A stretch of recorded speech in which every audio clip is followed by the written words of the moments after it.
Hey y'all, hey, and welcome to Drawing Conclusions with me, Christina B.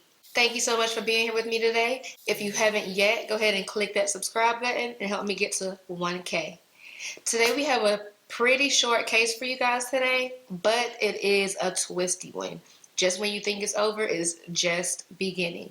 A man given a second chance opts to repeat the past. Let's discuss.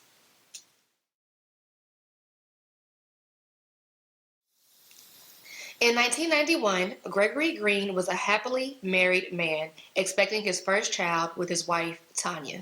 Friends stated that Tanya was actually planning to leave Green. On July 14, 1991, the couple had an argument that ended with the heavily pregnant Tanya being stabbed in the chest and face. She was 6 months pregnant, and both her and her unborn child were pronounced dead at the hospital. After the attack on his wife, Green put the knife in the refrigerator, went outside, and called police. He fully confessed to everything he had done and told them where he had put the weapon. He pled guilty to second-degree murder and was sentenced to 15 to 25 years. And that should be the end of Mr. Green's story, right? But there's more.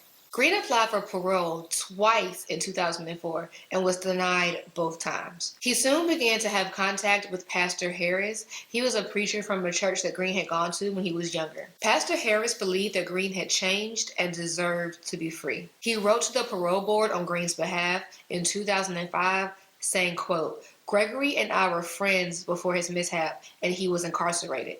I feel he has paid for his unfortunate lack of self-control and the damage he has caused as much as possible, and he is sorry. This will not restore the lives that were taken. He will carry that with him for the rest of his life." Green applied for probation twice more in 2016 and was again denied twice. Not one to be discouraged, though, Pastor Harris again wrote to the probation board the following year in preparation for Green to apply in 2018. This time saying, "I have noticed a great deal of growth and his understanding has matured quite a bit, as well as his processing skills.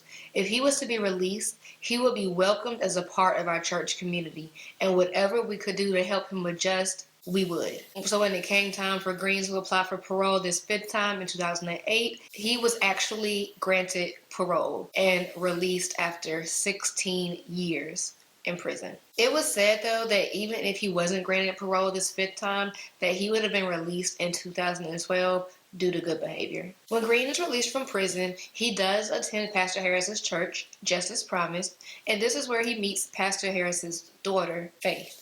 The two start a relationship and marry on December 18th, 2010. Faith had 2 teenage children from her previous marriage, and soon 2 more children, little girls, would be added to the family. By 2013, the relationship was in decline. Faith filed for a restraining order, but it was denied due to insufficient evidence. She filed for a divorce later that year, but did not complete the paperwork to actually finalize the divorce. She would file again for divorce in August of 2016. On September 21st, 2016, Green put his 2 youngest children in the car and poisoned them with carbon monoxide from the exhaust fumes. He then took them back into the home and put them in their beds as if they were sleeping. He then attacked Faith, cutting her face and throat and shooting her in the foot, before dragging her down into the basement and tying her to a chair. While she was bound and gagged, Green went upstairs to get the 2 older children. He brought his teenage stepchildren down into the basement and shot them both while their mother watched. He made sure they both had passed before going outside to the driveway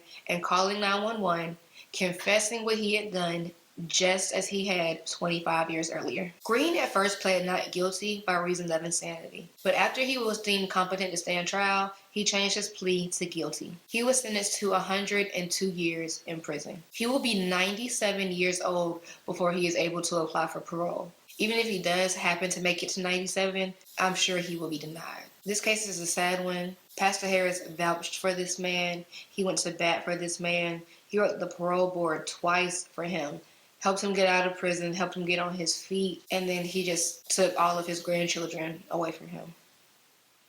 Thank you so much for joining me here today. Please like, share, subscribe. Like, share, subscribe. Comment down below. Talk shit if you got to. I love you. Be great. Be you. I'll see you soon.